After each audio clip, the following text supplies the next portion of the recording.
ختمی دشمنی کړی د دوستۍ لاسونه ورکړئ یو بل په نره د رورۍ لاسونه ورکړئ ختمی دشمنی کړی د دوستۍ لاسونه ورکړئ یو بل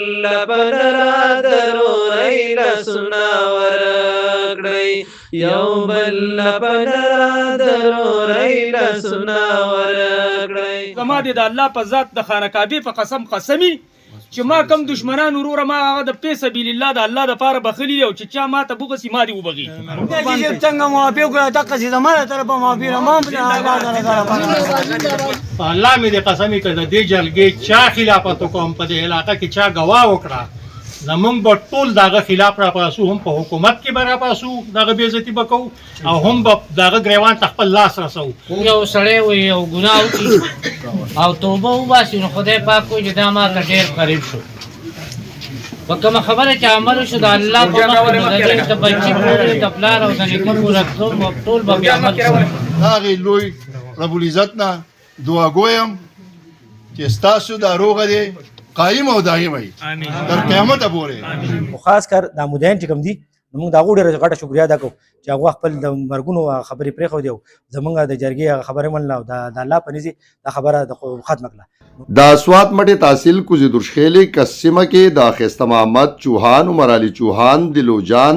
حاجی صاحب حاجی مظفر خان چوهان او شیر بادر جټ په نگرانۍ او د چوهان قومي اتحاد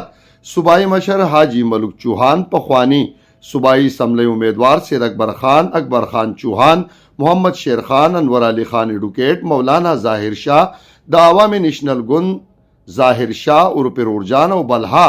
یو شمیر مشرانو په سرپرستی کې د نوخارې پیندي باروسی میں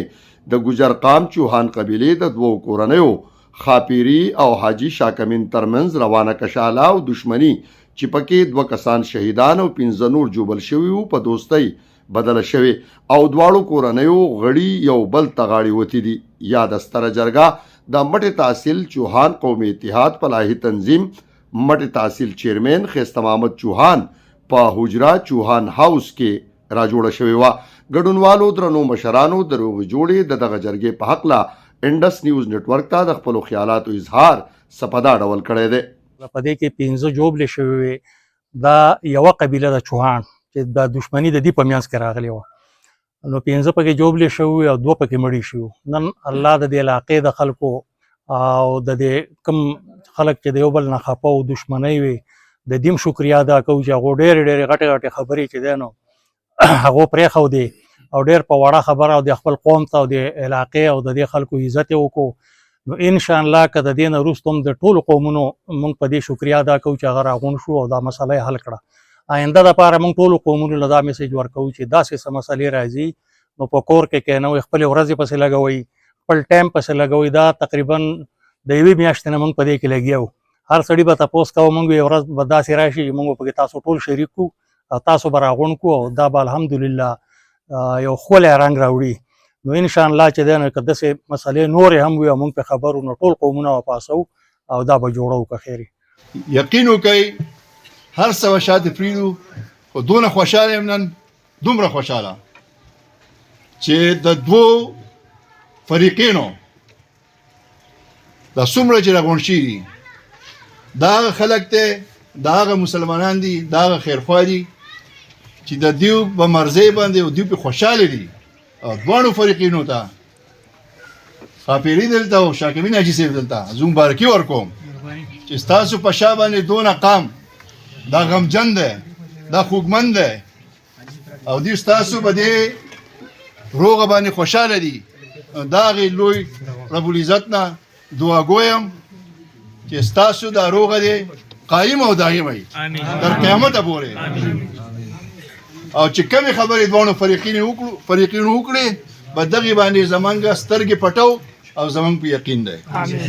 ټولې جرګې او د ټولو شرکاو انتهایی مشکور یم. د فریقیانو خصوصا شکریا ادا کوم چې هغو د جرګې دې خبرې ته هغه خپله رضا ښکاره کړه او د جرګې د مشرانو د ملوکه چې ورسره د هغه د ټول ټیم انتهایی مشکور یم چې هغو په دې کې ډېر محنت کړی دی. همیشه که موږ وګورو د غټو غټو دشمنو د غټو غټو نفرتونو وجه وړې وړې خبرې کیدی شي. که موږ چېرته په معاشره کې وړې وړې خبرې دغه شان په ناسته باندې حل کړي، د یو بل سره په خبرو اترو سره حل کړي، نو هېڅکله به غټې دښمنۍ او دا واقعیاګانې نه راځي.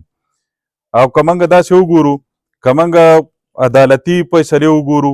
نو همیشه که عدالت هم فیصلې کړي دي، خو چې موږ په خپلې بلۍ بیټک حجره کې بیا د هغې نه وروسته نه یوناسو یا مخکې نه یوناسو، نو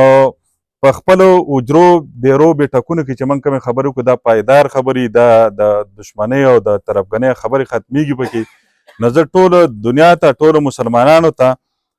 دا پیغام ورکوم، ټولو انسانانو ته، چې همیشه د داسې قسمه واقعه په علاقه کې راشي، په کلو کې راشي، چې په هغې کې د مشرانو هغه د جرګې خپل کردار ادا کړي او دا دښمنیانې په دوستۍ سره بدلې شي. الصلح خیر، روغه کې خیر دی. نن موږ په چوهان خیل د یو د مشرۍ کور دی چې هغې کې موږ ناست یو، دا جرګه منعقد شوې ده. د خیپري حاجي صاحب او د شاکمین د دواړو فریقینو په منځ کې چې کومه تنازعه د مرګونو او د جوبلې وه، هغه د ملوک حاجي صاحب د کاکا بیلن پکې هم فریق دی، رشید، ښایسته محمد، عمر علي، د ټولو ملګرو هلې ځلې وې د میاشتو دوو نه دوی په دې کې لګیا وو چې دا روغه وشي. الله پاک نن هغه روغه پای تکمیل ته ورسوله. او څنګه چې ناظم صاحب خبره وکړه، زمونږ که په جرګو باندې خبرې حل کېږي، عدالتونه فیصلې کوي، تصفیې نه کوي.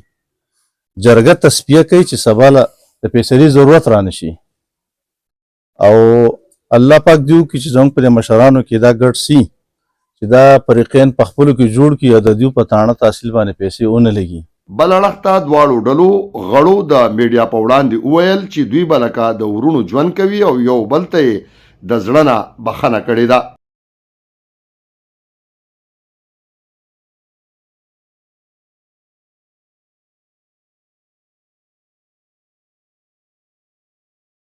زما نوم شاکمین دی.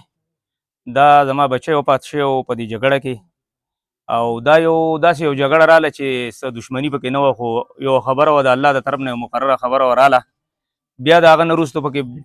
نورې خبرې اترې رالې، بل مړی پکې وشو. نو د دې علاقې مشرانو، خاص کر زه د چیرمین صاحب د پیندي د چیرمین صاحب ډېره زیاته شکریه ادا کوم. هغه 3 میاشتې مسلسل لکه د دې کوششونه کړي دي او د دې جرګې د صلح دپاره خپل محنت کړی دی سره د خپل ورواره نه. بیا زمونږ د چوان قوم اتحاد مشر کوم چیرمین صاحب چې دی، زمونږ ډېر دروند قدردان ملوک حاجي صاحب، چې هغه ډېر د لرې نه راغی او ډېر تکلیف یې وکړو. زما ځای ته راغلی دی، دوی پسې ګرځېدلی دی، ډېر محنت یې کړی دی. نو هغه خدای پاک نه مقرر چې یو کار نه هغه نه کېږي، خو په دې ټیم د الله نه مقرر و او په هغه شیطان موږ دغه کړو، الله پاک خپل رحم وکړو. نو هغه کار خدای پاک نن وکړو او دې مشرانو کشرانو ټول قوم په دې کې هغه خپل محنت وکړو. او الحمدلله موږ د الله شکر ادا کوو چې هغه دښمني په دوستۍ بدله شوه او موږ په دې باندې ډېر زیات خوشحاله یو. زما نوم بغفیلن دی. دا مړي چې شو دواړه طرف ته زما وروڼه وو، دواړه طرف ته زما وروڼه مړي دي او ټولو پکې خپل کردار ادا کړو. دا قام راغونډ شو، زموږ دا جرګه حل کړه، زموږ دا روغه یې وکړه. نور د خدای پاک دا خبره مزید ختمه شوه، د الله په قرآن ختمه شوه. دا به په دقې به زموږ عملي د الله په کلام باندې به زموږ عملي، نه به یو بل ته په اړه کې څه بغض وي او نه به څه خبرې. شاکمین زموږ ورور دی، ګلمبر زموږ ورور دی، موږ ټول د یو ترونو الواد دی. او منبر صاحب دلی، ګلزاده منبر صاحب، شاده حاجي صاحب، دا زموږ ورونه دي. چیرمین صاحب دلی زموږ د علاقې مشران دي. رشید د بهي شو، منبر صاحب. او ما دغه فیصله ده چې که د دې نه بعد ما یو سړی وجني، نو زه هغه والا نه یم. ما به هغه چې زه تنګ ځای لزم دا ټوله دنیا روپۍ هم راکړي او 50 کلاشنکوف یې زه ماته نیولي یو سړي، خو چې زه قبر لزم نو زما هغه جیداد هم نه ده په کار، زما هغه مال هم نه ده په کار. زه ځان ته مسلمان ویم او زما په هغه قرآن په دغه عمل دی چې زموږ بقه زړه غم خادي او حق ورورولي به او دا شته چې شوي دی دا یره او نوی به یو بل سره داسې نه کوو. په وروستیو کې ښایسته محمد چوهان د راغلو ټولو میلمنو د مننې ترڅنګ وویل کوم کسان چې زموږ د حجرې ته راغلي دي او زموږ سره په دې جرګه کې شامل شوي دي، نو د هغو ډېره مننه شکریه ادا کوو چې زموږ دې ځای ته راغله او زموږ په هغه وینا باندې، نو د هغو ډېر مننه کوو، شکریه ادا کوو. او بیا خاص کر زموږ د چوهان قوم اتحاد د مشر او د هغه سره زموږ کوم ټیم چې اکبر خان حاجي صاحب، عمر علي چوهان صاحب او زموږ امان صاحب دې پکې هم خپل دا کړل دی، نو چې څومره زمونږ په دولت صاحب دی او زمونږ دیلو حاجي صاحب او دا شراوزل حاجي صاحب دا زمونږ ټول یو خبره وکنه او خاص کر دا مدین چې کوم دي موږ دا ډېره غټه شکریا ادا کوو چې هغه خپل د مرګونو خبرې پرېښودې او زمونږ د جرګې خبرې منله او د الله په نزي دا خبره د ختمه کړه نو دا زموږ دپاره د ډېره د فخر خبره ده او هغه آینده دپاره داسې مسلې راځي نو موږ ټول له پکار دي چې موږ په دې کې خپل هغه سوالو او داسې بدې پیښې چې بیا نورې جوړې نه شي که نه یاد ستره جرګه د مولانا ظاهر شاه د دعا سره سرته ورسېده چې پکې نوموړي د دواړو کورنیو د اتفاق او اتحاد او په راتلونکي کې د هر ډول شر څخه د حفاظت دعاګانې وغوښتې. د سوات پیندي نوخاري سیمې د دغه دوو کورنو ترمنځ راغلي دښمني په دوستۍ بدله شوه او د دغې ټول کریډټ چونکې دا د چوهان قبیلې سره د دوی تعلق و د چوهان قومي اتحاد مشر حاجی ملک چوهان چې نن کم کردار په دغه روغه کې ادا کړو دا کومه روغه چې وکړه یقینا د قانونو بقا په روغه کې ده د قانونو بقا د دشمنۍ په ختمولو کې ده او یقینا دا یو تاریخي روغه وه او دغه روغه موږ ټولو ته دغه میسج ورکوي چې راځئ چې خپلې دشمنۍ خپلې طرفګنۍ په دوستۍ او په ورورۍ بدلې کړو. کیمرامین امان الله سره حبیب الله همدرد، انډس نیوز نیټورک، مټه، سوات.